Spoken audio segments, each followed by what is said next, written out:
Hello दोस्तों, आजकल corona के दौर में अगर किन्हीं चीज़ों पे सबसे ज़्यादा फोकस हो रहा है तो वो दो चीज़ें हैं। एक तो है वैक्सीन और दूसरा है हर्ड इम्यूनिटी। अब ये वैक्सीन कैसे काम करती है और इम्यूनिटी कैसे काम करती है, तो सबसे पहले हम देखेंगे कि इम्यूनिटी के टाइप्स कितने हैं और वो कैसे काम करती है। अब इस पिक्चर में हम देखते हैं कि हमारी इम्यून सिस्टम किस तरह से काम करती है। ये जो पिंक कलर की बड़ी सेल दिख रही है वो है हमारे बॉडी के मैक्रोफेज, माने सबसे बड़ी सेल। ओवल शेप का जो दिख रहा है वो है वायरस और उसके ऊपर जो छोटे छोटे 3 ट्रायंगल्स दिख रहे हैं वो है एंटीजन्स। तो जैसे ये वायरस बॉडी में चला जाएगा ये मैक्रोफेज उसे निगल लेगी। निगलने के बाद अंदर के एंटीजन्स को प्रोसेस कर देगी और अपने सरफेस पे ले आएगी।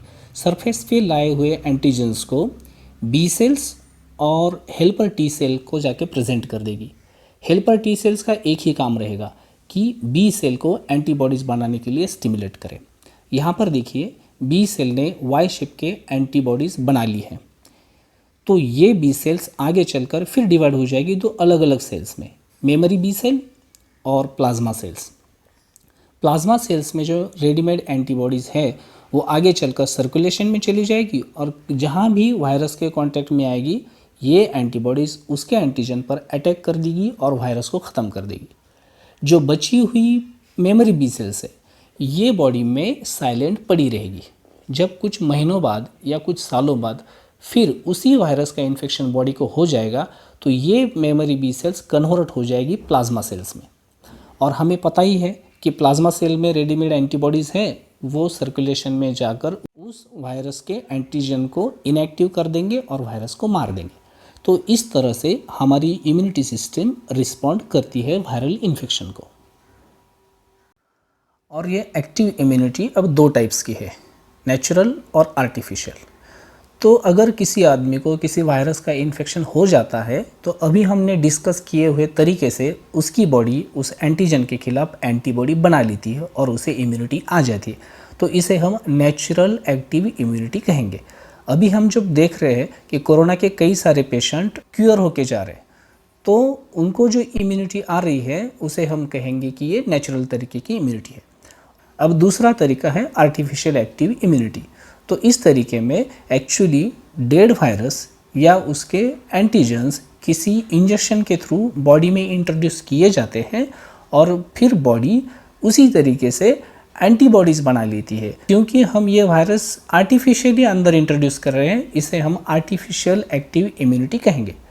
अभी हम जब कोवैक्सीन का इंतज़ार कर रहे हैं, कोरोना के पीरियड में सबसे ज़्यादा ये इंतज़ार इसी वैक्सीन का हो रहा है, तो ये वैक्सीन इसी तरीके की इम्यूनिटी हमारे बॉडी में बना देगी। और ये है पैसिव इम्यूनिटी।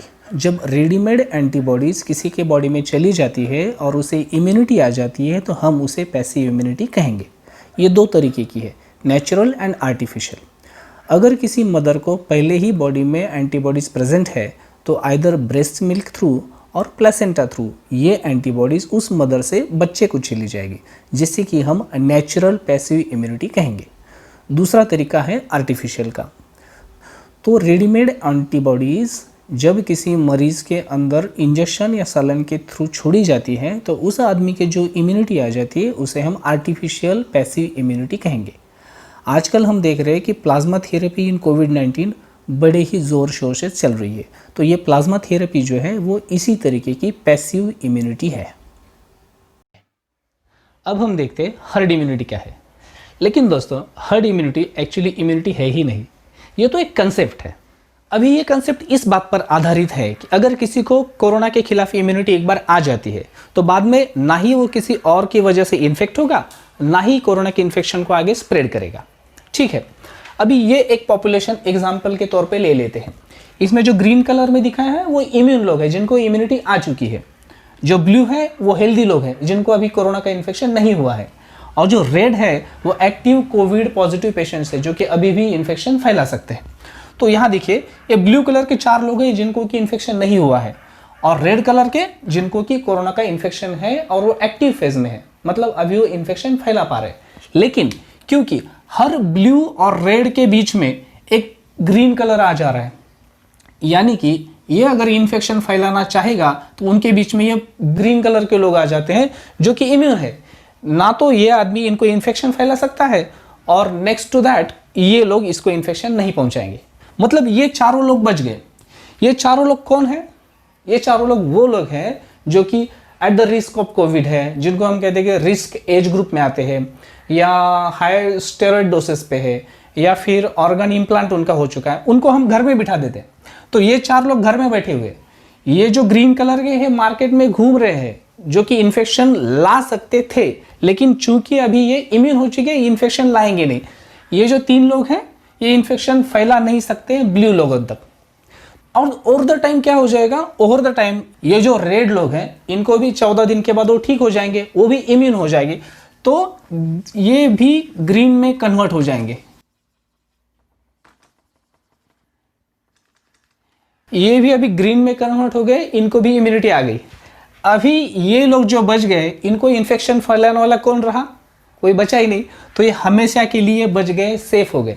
तो अब हम कहेंगे कि इस ग्रुप को हर्ड इम्यूनिटी आ चुकी है। यह है हर्ड इम्यूनिटी का कंसेप्ट। दोस्तों आशा करता हूं कि अभी आपको हर्ड इम्यूनिटी का कंसेप्ट समझ में आया होगा। Thank you.